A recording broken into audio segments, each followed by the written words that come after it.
ಓಂ ಶ್ರೀ ಸದ್ಗುರು ಪಾದುಕಾಭ್ಯಾಂ ನಮಃ.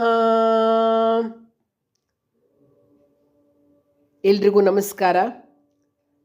ಸೌಂದರ್ಯ ಲಹರಿಯ 6ನೇ ಶ್ಲೋಕವನ್ನು ಅರ್ಥಾನುಸಂಧಾನ ಮಾಡೋಣ. ಧನುಃ ಪೌಷ್ಪಂ ಮೌರ್ವೀ ಮಧುಕರಮಯೀ ಪಂಚವಿಶಿಖಾಃ ವಸಂತಃ ಸಾಮಂತೋ ಮಲಯಮರುದಾಯೋ ಧನರಥಃ ತಥಾಪ್ಯೇಕಃ ಸರ್ವಂ ಹಿಮಗಿರಿಸುತೆ ಕಾಮಪಿ ಕೃಪಾಂ ಅಪಾಂಗಾತೆ ಲಬ್ಧ್ವಾ ಜಗದಿದಮನಂಗೋ ವಿಜಯತೆ.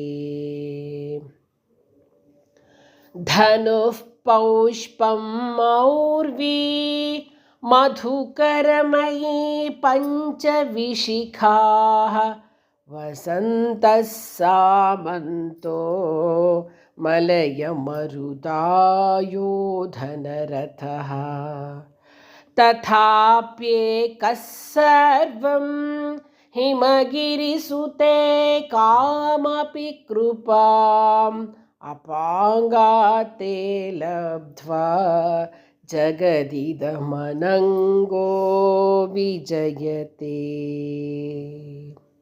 ಧನುಃ ಪೌಷ್ಪಂ ಮೌರ್ವೀ ಮಧುಕರಮಯೀ ಪಂಚವಿಶಿಖಾಃ ವಸಂತಃ ಸಾಮಂತೋ ಮಲಯಮರುದಾಯೋ ಧನರಥಃ ತಥಾಪ್ಯೇಕಃ ಸರ್ವಂ ಹಿಮಗಿರಿಸುತೆ ಕಾಮಪಿ ಕೃಪಾಂ ಅಪಾಂಗಾತೆ ಲಬ್ಧ್ವಾ ಜಗದಿದಮನಂಗೋ ವಿಜಯತೆ. ಈ ಸ್ತೋತ್ರದ ಲಕ್ಷಣ ಬಂದು ಸಿದ್ಧಾಂತ.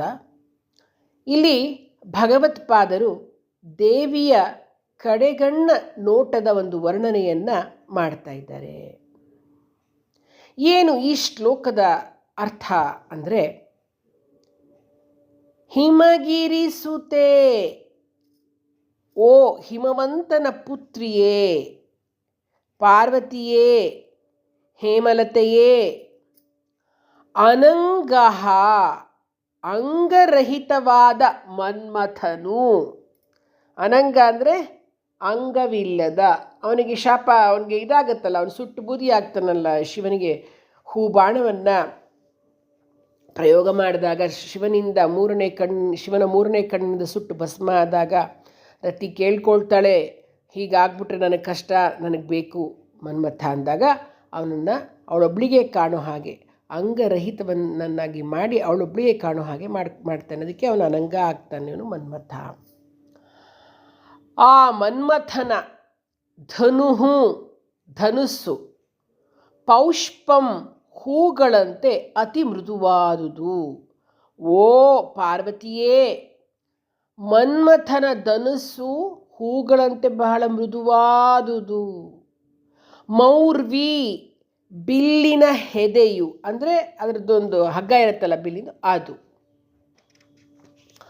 ಮಧುಕರಮಯೀ ಭ್ರಮರಗಳ ಸಾಲುಗಳಿಂದ ನಿರ್ಮಿತವಾಗಿವೆ. ಪಂಚವಿಶಿಖಾಃ 5 ಬಾಣಗಳು. ಯಾವುದು ಮನ್ಮಥನ 5 ಬಾಣಗಳು ಅಂದರೆ ಅರವಿಂದ, ಚೂತ, ನವಮಲ್ಲಿಕ, ಅಶೋಕ, ನೀಲೋತ್ಪಲ. ಇವಿಷ್ಟು ಮನ್ಮಥನ 5 ಬಾಣಗಳು. ವಸಂತಃ ಸಾಮಂತಃ ಮಲಯಮರುದಾಯೋಧನ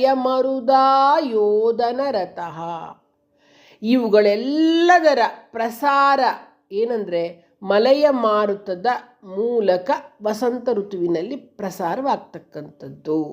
ಅಂದರೆ ಮಳೆಯ ಮೋಡವೆಲ್ಲ ಕರಗಿ ವಿದ್ಯುತ್ ಸಂಚಾರವಾದ ಹಾಗೆ ವಸಂತನ ಪುಷ್ಪ ಬಾಣ ಇಷ್ಟೆಲ್ಲ ಇದ್ದರೂ ಕೂಡ ಆ ಮನ್ಮಥ ಶರೀರರಹಿತನಾಗಿದ್ದಾನೆ. ತಥಾಪ್ಯೇಕಃ ಹಾಗಿದ್ರೂ ಕೂಡ ಅಸಹಾಯ ಶೂರನಾಗಿ ಮನ್ಮಥನು ಅಪಾಂಗಾತ್ತೇ ನಿನ್ನ ಕಟಾಕ್ಷದಿಂದ ಕಾಮ್ ಅಪಿ ಅನಿರ್ವಚನೀಯವಾಗಿರ್ತಕ್ಕಂತಹ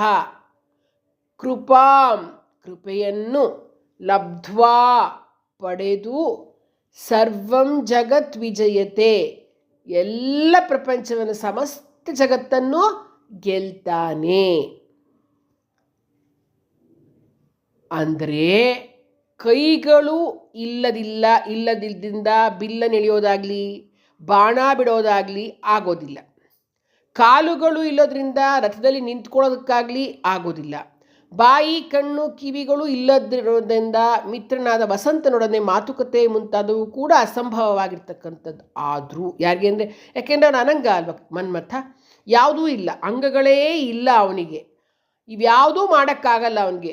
ಆದರೂ ಕೂಡ ಶರೀರರಹಿತನಾಗಿದ್ದರೂ ಕೂಡ ಮನ್ಮಥ ದೇವಿಯ ಕರುಣಾಪೂರಿತ ಕಡೆಗಣ್ಣ ನೋಟದಿಂದ ಜಗತ್ತನ್ನೇ ಜಯಿಸ್ತಾನೆ.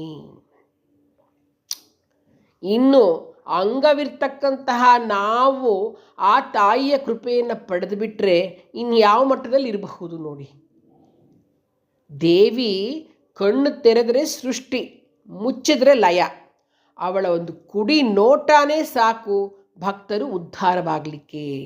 ಅಂತಹ ಮಹಿಮಾನ್ವಿತಳಾಗಿರ್ತಕ್ಕಂತಹ ದೇವಿಯ ಕಡೆಗಣ್ಣ ನೋಟಕ್ಕೆ ಪಾತ್ರರಾಗಬೇಕು ಅಂದರೆ ದೇವಿಯಲ್ಲಿ ನಾವು ಶರಣರಾಗಬೇಕು, ದೇವಿಗೆ ನಾವು ಒಪ್ಪಿಸಿಕೊಳ್ಬೇಕು ಅಂತ ಶಂಕರ ಭಗವತ್ಪಾದರು ಸೌಂದರ್ಯ ಲಹರಿಯ 6ನೆಯ ಪುಷ್ಪವನ್ನು ಆ ಜಗದಂಬೆಗೆ ಸಮರ್ಪಿಸ್ತಾ ಇದ್ದಾರೆ. ಏನು ಈ ಒಂದು ಶ್ಲೋಕದ ಫಲ ಅಂತಂದರೆ, ನಪುಂಸಕತ್ವವು ನಿವೃತ್ತಿಯಾಗತ್ತೆ, ಉತ್ತಮ ಸಂತಾನ ಪ್ರಾಪ್ತಿ ಉಂಟಾಗ್ತಕ್ಕಂಥದ್ದು, ದಂಪತಿಗಳಿಗೆ ಕಲಹ ಇದ್ದರೆ, ಜಗಳ ಆಡ್ಕೋತಾ ಇದ್ದರೆ ಅದು ನಿವಾರಣೆ ಆಗುತ್ತೆ.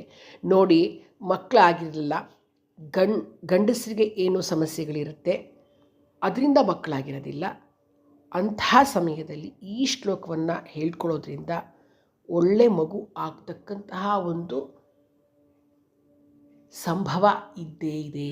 ಇನ್ನೊಂದು, ಜಗಳ ಆಡ್ತಾ ಇರ್ತಾರೆ ಗಂಡ ಹೆಂಡತಿ, ಕೋರ್ಟ್ ತನಕ ಹೊರಟೋಗ್ತಾರೆ, ಡೈವರ್ಸ್ ಆಗಬೇಕು ಅನ್ನೋಂಗೂ ಆ ಲೆವೆಲ್ಗಿರ್ತಾರೆ.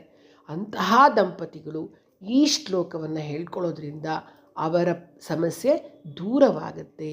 ಹಾಗಾಗಿ ಈ ಶ್ಲೋಕವನ್ನು ಜಗಳ ಆಡೋದನ್ನ ನಿಲ್ಲಿಸಲಿಕ್ಕೆ ಈ ಶ್ಲೋಕವನ್ನು ಹೇಳ್ಕೊಳ್ತಕ್ಕಂಥದ್ದು. ಜಗದಂಬಾರ್ಪಣಮಸ್ತು.